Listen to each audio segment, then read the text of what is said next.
Alright, welcome back to the channel. If you're just joining me for the first time, welcome. So what we're going to be doing, I'm going to show you how to do a true zero on your M1 Garand. I've got a target set up at 100 yards, and we're going to work off that. Very much less than ideal conditions. Got a little bit of rain coming down. The wind's not too bad though, so it shouldn't affect too much of what I'm doing here. But the targets are going to be soaked. We're undercover at my facility. We are fortunate the benches are covered. My facility can't go cold every time I fire a couple of rounds just to adjust sights. So I've got a pair of binoculars here that's going to help me out with that. And so with that, I'm going to fire 3 rounds at a time. So let's get started. The ammo I'm going to be using for this demonstration is PPU. It's marked M2 ball ammo, but I'm not so sure about that. I got this from an uncle of mine a few years back. There's 15 cartridges in each of these little cardboard containers, and I've done some research on these, and I can't seem to figure out where it came from. I had my Garand guy, Atlantic Products. You can go check out his channel. He told me that this stuff, he fired it and used a chronograph. It came out pretty hot, so he and I decided that it was too heavy to be true M2 ball.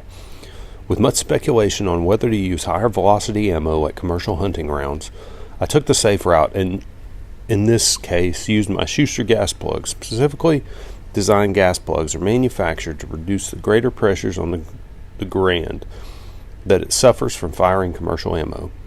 While this is labeled M2 ball here, I'm going to be better safe than sorry. I feature my Schuster adjustable gas plug in another video, and I'll leave a link to that in the description below. My references are FM 23-5, the Army Manual on the M1 Garand, and FM 23-71, the Army Manual on Rifle Marksmanship. FM 23-71 provides guidance on both the M1 Garand and M14 7.62 caliber rifle. FM 23-71 makes no mention of the numbers on the sight knobs, but refers to the clicks. One small turn of the knob produces a click. But you've got 2 knobs, one on either side of the rear sight aperture.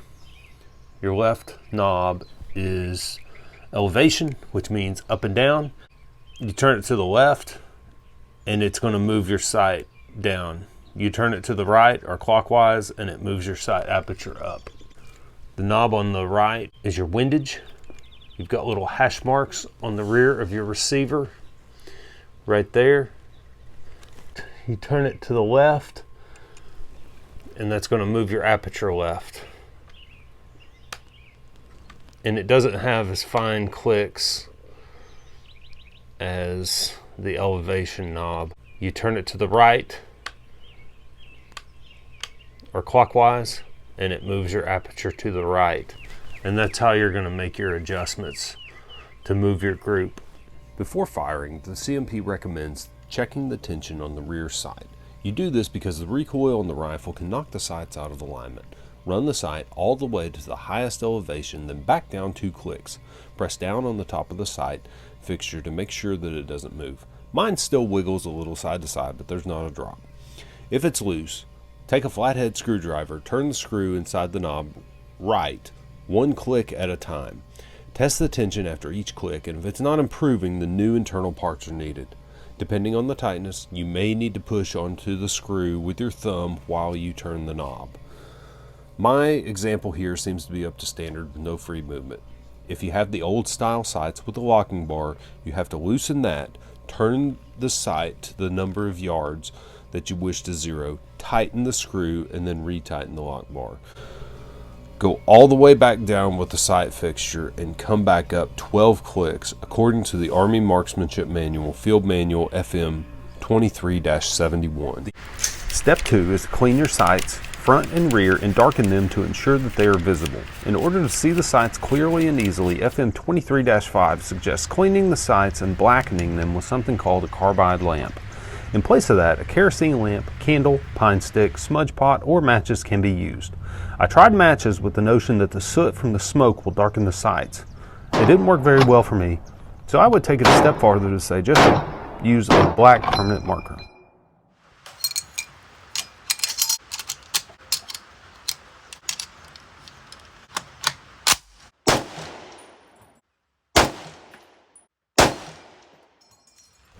My binoculars tell me that the shots are low, so I move the elevation up. The Army FM directs you to move the sights in the direction you want the impacts to move. So if your shots impact below the bullseye, move the sights higher.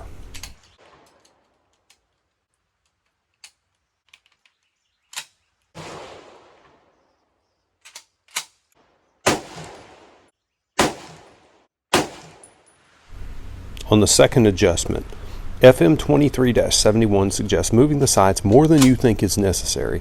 So for the second adjustment, I doubled the number of clicks to raise the sights. I did overcorrect, so on the third adjustment, I came back down just a few clicks. My Garand is not very accurate over 50 yards, even under the best of circumstances, which I'm okay with because I'm just happy to have the weapon. The adjustments brought the group closer to the bullseye, but still a little to the left. A final adjustment of the windage knob to the right would have brought the group closer to where I wanted. I hope this simple demonstration helps out with those who might not know how to adjust the sights on their M1 Garand.